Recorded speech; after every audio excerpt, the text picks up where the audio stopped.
নমস্কার সবাইকে সবাইকে স্বাগত আমার বৃষ্টি সুখের আরও একটা নতুন প্রেজেন্টেশনে। চলুন আজকে তাহলে একটা দমদার দিন স্টার্ট করা যাক। সকালের একটু কিছু কাজ থাকে, সেই কাজগুলো মিটিয়ে নিয়েছিলাম। আর আজকে হচ্ছে রবিবারের প্ল্যানটা একটু অন্যরকমই। সপ্তাহের এই একটা দিনের মধ্যে কিন্তু একটা আলাদা রকম অ্যারোমা থাকে। আপনারা কি সহমত? বাড়িতে একটু কথা বলছিলাম ভিডিও কলে, আর এরপর ছাদে চলে যাই। দেখুন কত সুন্দর সুন্দর ফুল হয়েছে, কি সুন্দর সুন্দর ফুল এগুলো।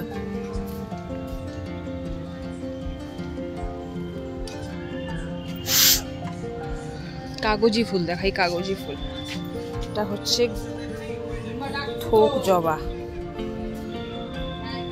সুন্দর কালারটা,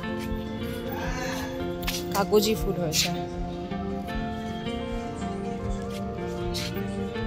এই দিদিয়া, কাগজি ফুলকে আরেকটা কি যেন বলে, অ্যান্ডামন্ডা না কি একটা, না বোগেনভিলিয়া।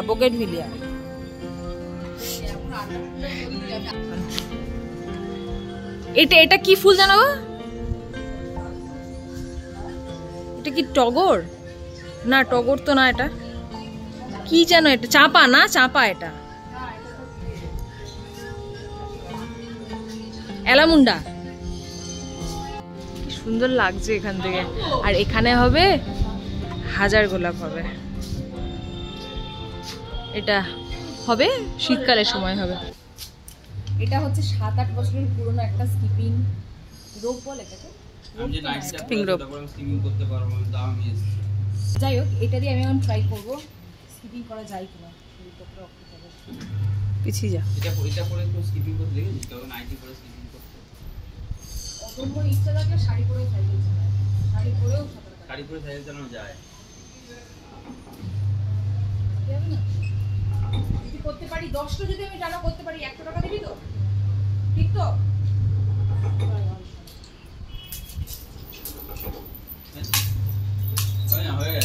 হয়ে গেল, একবার না 8 9 10 গাছে লাগছে।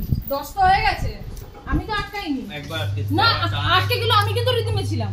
রিদমে আবার রিদম মার, ওটা আটকে ছিল, আটকাতে হবে না। তুই দয় এক্ষুনি 100 টাকা পাঠাতে তুই রিদমটা বাদ। এরপর আমি আর দিদিয়া ডাবল করে স্কিপিং করার চেষ্টা করছিলাম, যদিও হচ্ছিল না, কেন কি ওপরে তার ছিল আর পেছনের দিকটায় গাছ ছিল, সেই জন্য খুব আটকে যাচ্ছিল।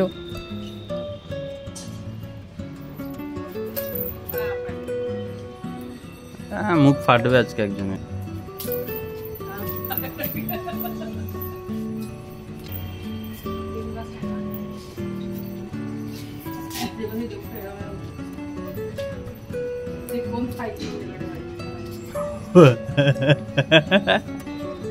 আমি মনে করি এইটা হচ্ছে আজকের ব্লগের সবথেকে বড় আকর্ষণ, শ্যামসুন্দর মন্দিরের ভোগ প্রসাদ। সবাই ভোগ দর্শন করুন। সবাই বলে যে ভোগ দর্শনে দুর্ভোগ কাটে। ভোগ বা প্রসাদ চাইবো বলেই যে আমি খেতে পাবো এরকম ব্যাপার নয়। আমরা যেদিনকে চেয়েছিলাম, আমি ব্লগেও মেনশন করেছিলাম, সেদিনকে কিন্তু পাইনি আমরা। আর এই দিনের জন্য, মানে রবিবারের জন্যও কনফার্ম ছিল না, শুধুমাত্র আগে থেকে গিয়ে একটু লাইন দেওয়া হয়েছিল বলেই কিন্তু আমরা ভোগ প্রসাদ খেতে পেয়েছিলাম।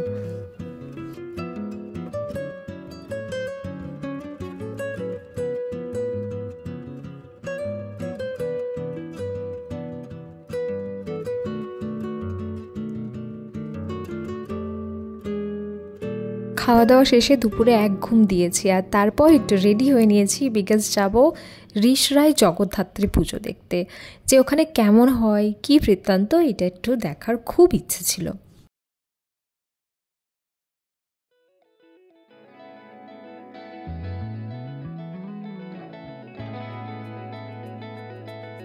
ঘাটে পৌঁছে গেছি, এবার লঞ্চ নেব। লঞ্চ নিয়ে কয়েক মিনিটের মধ্যে গঙ্গা পার হয়ে উঠবো হচ্ছে ঋষরার দিকে।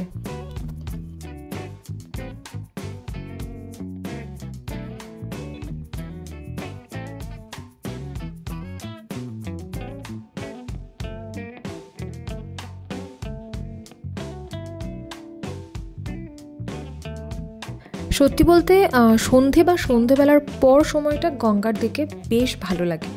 আমার তো গঙ্গার ঘাট সবথেকে বেশি ফেভারিট। মানে মন খারাপ হলে, মন ভালো থাকলে, মানে যে কোনো একটা কারণ নিয়ে যেতে পারলেই হলো। তো এটা হচ্ছে প্রথমবার আমি এরকম সন্ধেবেলায় লঞ্চে উঠেছি। সবথেকে বড় কথা, চারিদিকটা বেশ সুন্দর লাগছিল আমার। মিনিট কয়েকের জার্নি ছিল, বাট সত্যি খুব ভালো লাগছিল। আর ওপারে গিয়ে কি দেখি, বাপরে বাপ, এর তো দুর্গাপুজো, পুরোপুরি দুর্গাপুজো। ঘাটে নামতে না নামতেই এই প্যান্ডেলটা ছিল। আর এই প্যান্ডেলটা আপনারা নিজেরাই দেখুন, আপনাদের সত্যি বলে মনে হবে নর্থ বা সাউথের দুর্গাপুজো আপনারা দেখতে পেরিয়েছেন। আগে দেখতে থাকুন, নিজেরাই সেটা ফিল করতে পারবেন।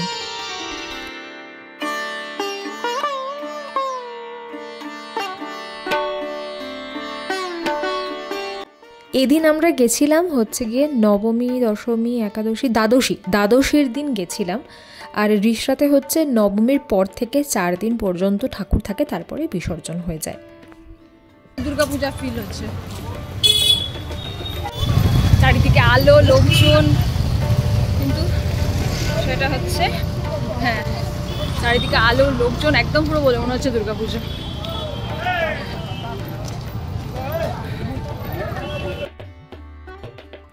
প্যান্ডেলে ঢুকেছি, বেরিয়েছি, লোকজন প্রচুর আছে, কিন্তু সেই মানে ঠেলাঠেলি বা ভিড় যেটাকে বলে, মানে ভিড় তো অবভিয়াসলি আছে, যার জন্য আরও বেশি পুজো ভাইবটা আছে এখানে।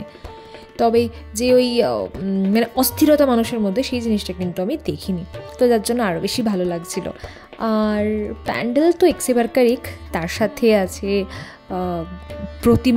প্রতিমার মুখটা দেখলেই আপনারা বুঝতে পারবেন যে কতটা ইউনিক, কতটা সুন্দর এখানকার প্রত্যেকটা কারিগরি।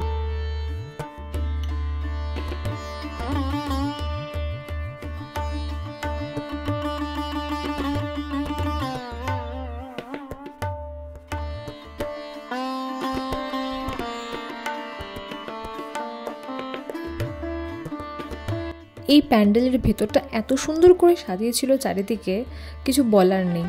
তবে এইখানে আমি একটা জিনিস দেখেছি যে 1-2 পা এগিয়ে গিয়েই বড় বড় কয়েকটা পুজো ছিল। আর সব পুজোতেই মানে কিছু কিছু পুজো আবার এরকম আছে গলির মধ্যে দিয়ে যেতে হচ্ছে, যেমন একটু আগে আপনারা দেখলেন, তো সেরকমও আছে। আবার কিছু কিছু আছে একটু রাস্তার উপরেও হচ্ছে, যেমন এই প্যান্ডেলটাই ধরে নিন। এই প্যান্ডেলটার একটা দারুণ বিশেষত্ব আছে, এই যে এই সাদা সাদা বস্তাগুলো দেখছেন, এগুলো এমনি চুপসে থাকে, যেই হাওয়া দেয় নিজে থেকে এগুলো ফিল হয়ে যায় আর উড়তে থাকে, যেমন হাওয়া মানে প্লাস্টিকে হাওয়া ভরলে যেমন উঠতে থাকে তেমনই। তাছাড়াও আরেকটা বিশেষত্ব আছে, যেটা এই প্যান্ডেলটা ঘোরা শেষ হয়ে গেলে দেখতে পাবেন।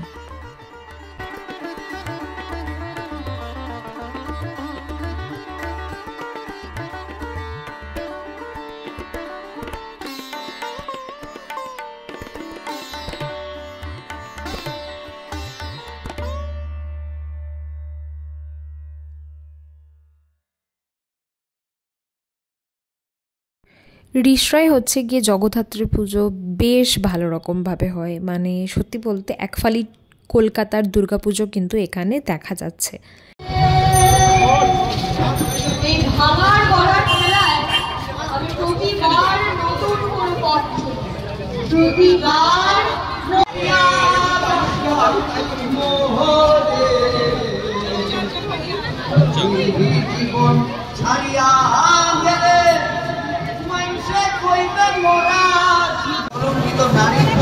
সমাজের সহানুভূতির অপূরণীয় ভক্তিমা আজ প্রায় সবার ফুসফুসে জমা নিকোটিন আর স্বর্ণপদক নেশাই আছে রাজনৈতিক শিরোধার্য বিস্তর রাজ্যে তাদের মধ্যে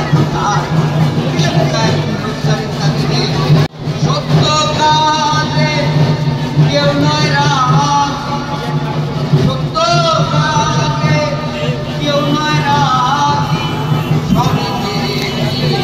প্যান্ডেলের ওপরে উঠে ওরা পারফর্ম করছিল, এই বিষয়টা সব থেকে মানে ইউনিক একটা বিষয় লেগেছে। এছাড়াও ঠাকুরটা তো দেখতে খুব সুন্দর হয়েছে, পুরো মনে হচ্ছে মানে রিয়েল ফেস লাগছিল, তাই না? মানে এটা ঠাকুরের মুখে থেকে বেশি মানুষের মুখ বেশি লাগছিল। আর আমি যে এই কনফিউশনে না, এখানে ক্যামেরা না এখানে ক্যামেরা, বুঝতেও পারছি না। খুব সুন্দর লেগেছে, মানে মনে হয় মিনি দুর্গাপূজা না, এটাই দুর্গাপূজা বলে মনে হচ্ছে। সত্যি বলতে এই বছর তো দুর্গাপূজার ভাইব পাইনি, জানি না কেন, সত্যি দারুণ লাগছে। যেমন লাইটিং হয়েছে চারিদিকে, খুব সুন্দর লাগছে। এই ঠাকুরটা, এই লাইটিংটা দেখুন।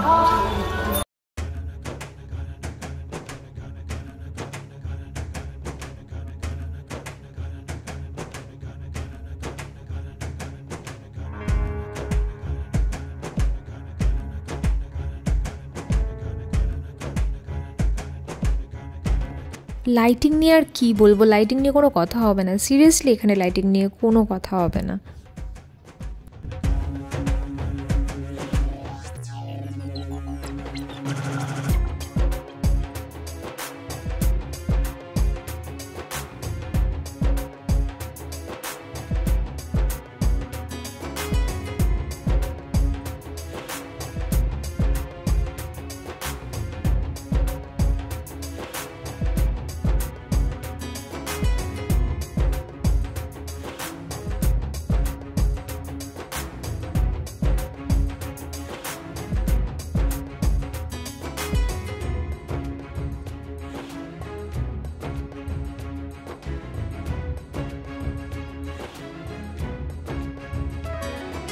আগেই মেনশন করেছিলাম যে দুর্গা পুজো কলকাতার যেমন হয় তেমনই চন্দননগর রিষড়ার হয় জগদ্ধাত্রী পুজো।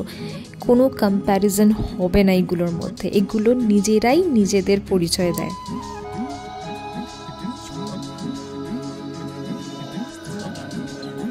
আমি জাস্ট হয়ে চারিদিকে দেখছিলাম, যেদিকে তাকাচ্ছিলাম সেদিকেই আশ্চর্য হচ্ছিলাম। আরেক আশ্চর্য তো মা নিজেই এখানে, কি অপরূপ সুন্দর দেখতে দেখুন।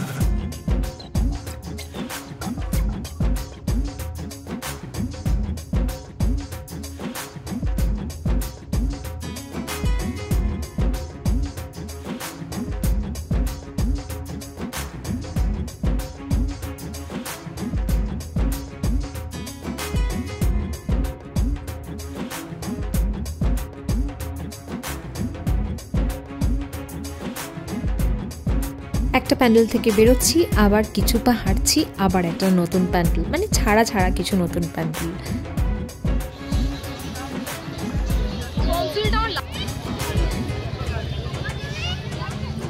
এই প্যান্ডেলের থিমটা বেশ সুন্দর হয়েছে, কৃষি জীবনটাকে পুরো প্যান্ডেল দিয়ে তুলে ধরা হয়েছে।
বড় বড় পুজোগুলো যেমন ছিল, এগুলো ছাড়াও তো ছিল কিছু কিছু নিজেদের পুজো, বা বলা যেতে পারে পাড়ার যেগুলো পুজো হয় সেগুলো কিন্তু দেখার মতন।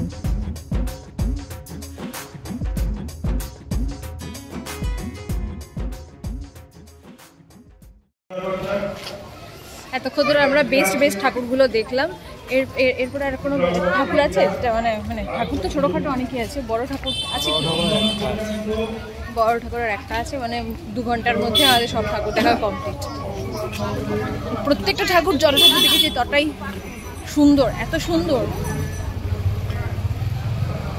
মানে সত্যি এবার থেকে বছরে 2টো করে দুর্গা পুজো হবে। এটা আর একটা বড় পুজো, আমরা ঢুকবো এখন, চলো।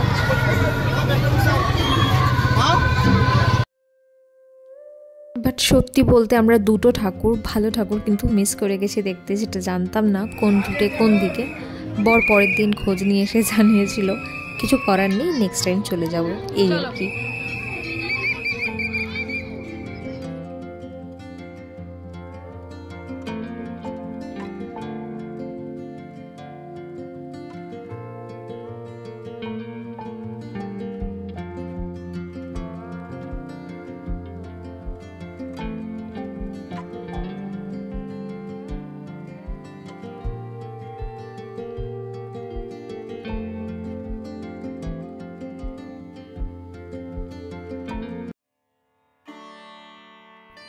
লাস্ট ঠাকুর কিন্তু আমরা এটাই দেখি।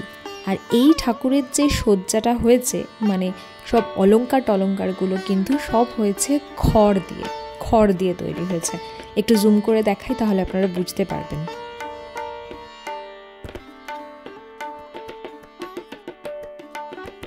কত পরিমাণে নিখুঁত আর সময় সাপেক্ষ কাজ। আচ্ছা, আমার ভ্লগ আপনাদের কেমন লাগছে? যদি ভালো লাগে একটা লাইক করবেন।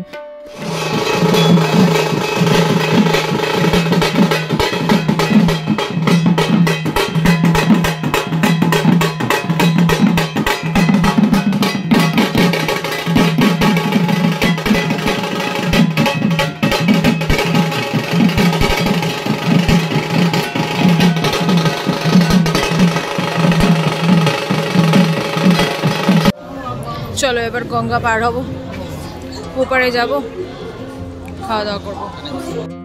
আজকে তাহলে তো ঠাকুর দেখা কমপ্লিট করলাম আর ব্লগটাও কমপ্লিট করলাম। আজ তাহলে আসি, সবাই একটা ভালো থাকবেন, সুস্থ থাকবেন।